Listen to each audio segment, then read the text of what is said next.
is a zoning ordinance amendment related to medical marijuana collective facilities. On June 30th, 2010, the Board of Supervisors adopted a zoning ordinance amendment that established regulations pertaining to medical marijuana collective facilities. The ordinance was also presented to your Planning Commission in May 2010 for your recommendation to the Board. In the course of implementing the ordinance, it has become apparent that two minor cleanups are necessary for the continued effective implementation of this ordinance. The first cleanup would simply make an existing definition in the zoning ordinance consistent with the existing regulatory code text. The definition pertains to whom is exempt from the zoning ordinance requirements. The changes are also reflected on page 110 of your staff report. The underlined and bolded sections are the changes that are being made to this definition to make it consistent with the qualified patient and primary caregiver definition in the regulatory code.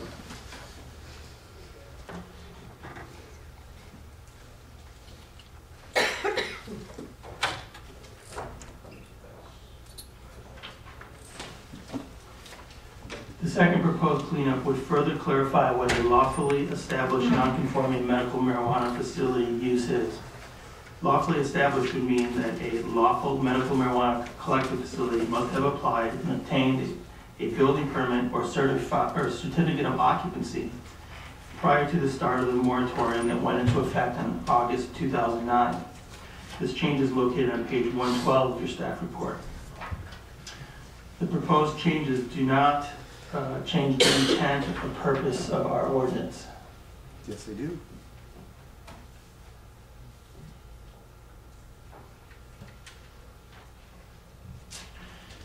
Your commission has received letters regarding how the county should regulate medical marijuana. It must be stressed, the board has already made a policy decision on this matter when they adopted the ordinance on June 30th. The matter before you is only to clarify the adopted ordinance. Staff recommends that the Planning Commission recommend to the board adoption of the proposed zoning ordinance changes. This concludes staff's presentation. Thank you, staff. Any questions, staff? First, Commissioner Norton. On the cleanup item, the second cleanup item, is that speaking to only those that have been established prior that they have to get the certificate of occupancy? And from this point forward, if they're in the right land use and they don't require right zoning, if you will, and they don't require a building permit for any modifications, wouldn't they have the right to occupy? So this is just prior, those who have been established prior. Is that correct? Through the chair, Commissioner Norby, that's correct. Thank you. Thank you. Commissioner Commissioner Gates. I had the same question on that issue, so I'm a little unclear. Is the language there saying that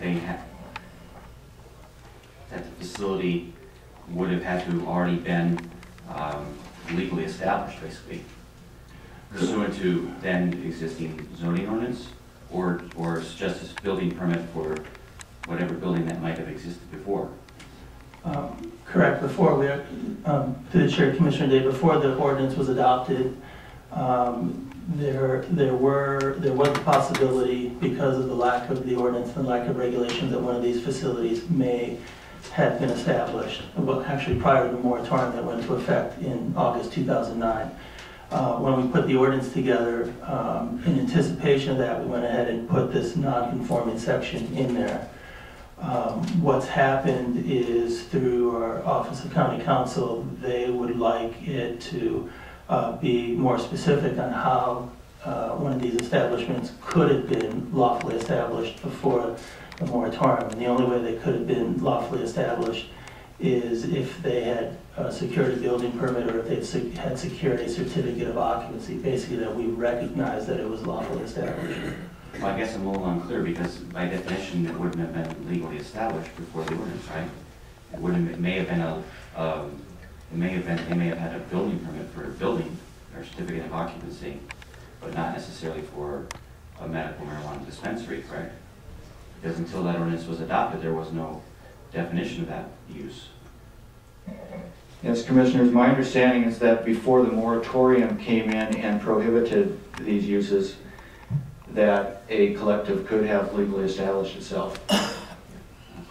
And now we're just clarifying the criteria under which that could have happened. Thank you, Commissioner Reese. I just, one minor picky point, I'm looking at it from the standpoint of someone who's had a lot of problems with previously non-conforming uses. And a building permit and a CO, there'd be other structures that may not require a building permit, or would have had a building permit for something else, or would have, like a trailer, if you want to have it in a trailer or something like that.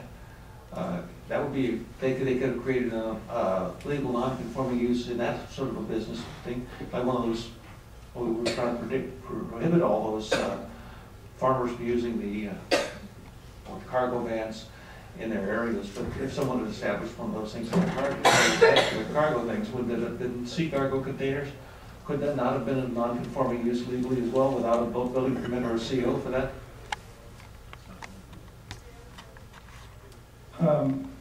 Through the chair, Commissioner Reese, from our understanding and talking to the building division, in order to establish one of these facilities, they would, at a minimum, because of the change of occupancy, they would need some type of building permit or certificate of occupancy.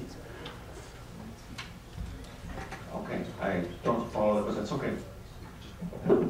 Commissioner, thank you, Mr. Chairman. Commissioner Reese, you couldn't have a legally occupied cargo container because you can't get a certificate of occupancy for use. So it would be non-conforming and illegal at that point and wouldn't be able to meet the criteria of the non-conforming. Yeah, you may come to the mic.